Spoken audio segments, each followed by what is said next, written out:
राधे राधे दोस्तों। मैं बहुत थक चुकी थी। बहू बनकर इस घर में आई थी।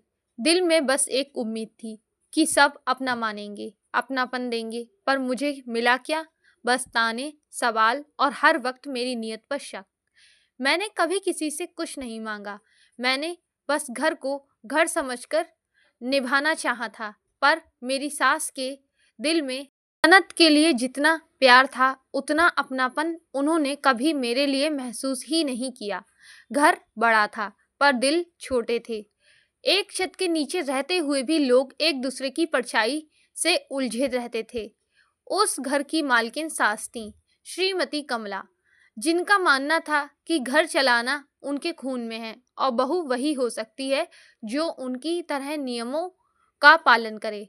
उसी घर में ननद रेनू रहती थी, जिसकी हवा में थोड़ी शैतानाशाही थी और जिसे लगता था कि भाई का घर उसकी औकात बढ़ा देता है। और उसी घर में आई थी एक सीधी सरल बहू, सीमा।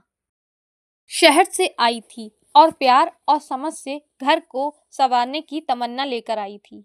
सीमा ने सोचा था कि इंसान को अपनाने में थोड़ा वक्त लगता है, इसलिए उसने हर काम हंस कर किया, हर अपमान सह लिया और हर कटु बात को अपने भीतर ही दबा लिया। पर चुप रहना उसकी हिम्मत नहीं था, बल्कि उसने माना कि प्यार से रिश्ते बनते हैं, झगड़े से नहीं। धीरे धीरे वही हुआ जो अक्सर ही होता है। चुप रहने वाले की कमजोर समझ लिया जाता है। सास और नंद ने सीमा की सहमति को उसकी कहा जाना शुरू कर दिया। उनसे छोटी छोटी बातें छीन ली गईं। सुबह की चाय, चाय पर तारीफ नहीं, खाने की तारीफ नहीं। जब घर में बड़े काम की बात आए तो सीमा को ऐसे काम सौंप दिए गए जैसे वो यहाँ काम करने आई हो, ना कि किसी के साथ जीने। रेनू हर मौके पर उसे छोटा दिखाती, कभी कपड़े के ऊपर ताना देती, कभी मेहमानों के सामने उसकी बातों का मजाक भी उड़ाती और कमला उस सब को मुस्कुराकर आगे बढ़ जाती, क्योंकि उन्हें लगता था कि बेटी को सिर फूटे तो भी कुछ नहीं कहा जाएगा। सीमा ने हिम्मत से घर संभाला, पर उसकी हिम्मत का अर्थ ये नहीं कि वो उसके साथ ऐसा कर सक कोई उसके साथ ऐसा कर सकता है। वह प्यार से जवाब देती, खाना बनाती, बर्तन धोती, बूढ़े सास की सेवा करती, बच्चों की सोच में संतुलन लाती। पर सबसे बड़ा दर्द ये था कि उसकी मेहनत के पीछे कोई आभार नहीं था, सिर्फ और सिर्फ ताने और कटु टिप्पणियां ही थीं।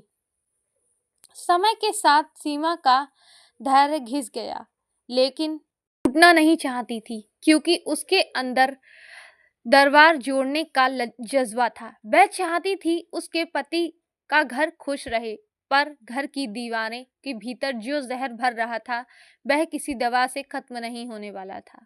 एक दिन सास बीमार पड़ी। नंद आई भी, पर 2 घंटे तक फोन चलाती रही। दवा, पानी, कपड़ा, बिस्तर, डॉक्टर, जांच, सब मेरे हिस्से में था।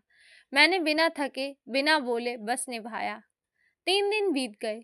3 रातें नींद के बिना बीत गईं। मेरे शरीर में दर्द था, पर मन में सेवा थी, और शायद उसी सेवा ने सास के मन के दरवाजे पर ही दस्तक दी थी। मैं उनका माथा दबा रही थी। उन्होंने आंखें खोली, धीमे से कहा, बहू, तू बेटी बनकर आई थी। हमने तुझे पराया समझकर गलती कर दी।